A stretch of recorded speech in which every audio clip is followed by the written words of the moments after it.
So I got 2 boxes of apples like this for $10 each. And so the next thing we're going to make is applesauce. And last year I peeled them and cored them, and then I emulsified them. But this year we are even more lazy than last year apparently, and we are leaving the skins on. These apples do not have wax on them, any added wax I should say on them. So I cleaned them and then I just cored them. I ran out of cranberries after one of the boxes of apples was finished, so I switched it up, and then I added cinnamon in the next 2 batches. Each box was 2 batches in this huge pot that I have here, the stock pot. So canning applesauce isn't very much of a beginner canning thing. All you do is you make the applesauce with just apples, and I added cinnamon, or you can add cranberries.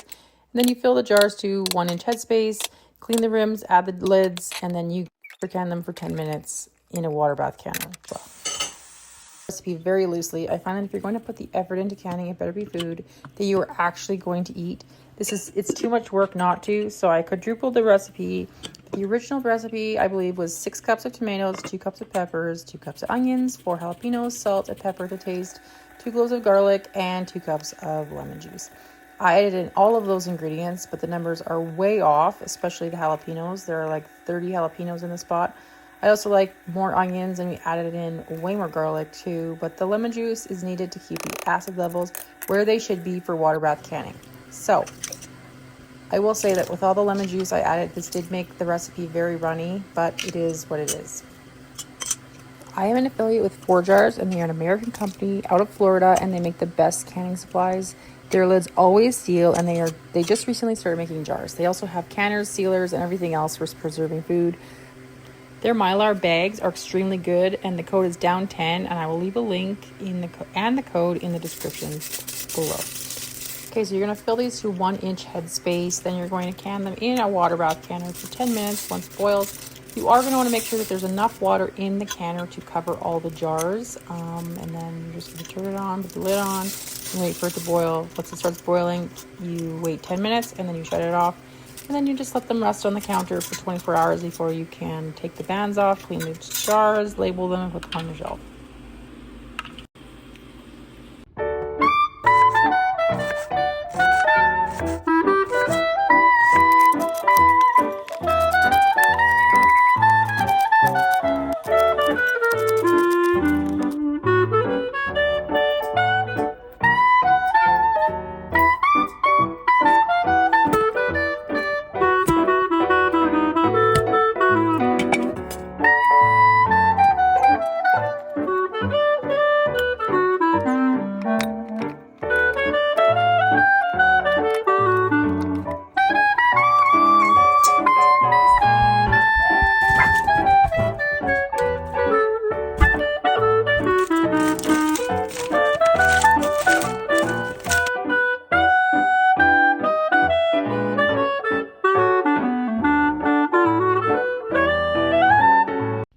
Today for Stock-Tober, I am canning up some medicine, some honey garlic. This is Russian garlic that I grew in my garden, and I'm using the smaller bulbs, and then I'm going to be planting the larger ones when the snow flies later on this year.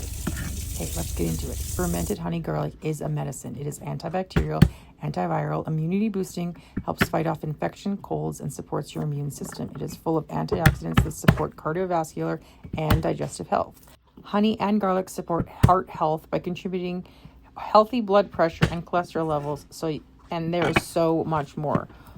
We all need that going into the winter months. This does take 2 months to fully ferment. Left longer, it only gets better. You're going to want to cut into your garlic to release all the goodness. Cover the honey and place in a dark spot.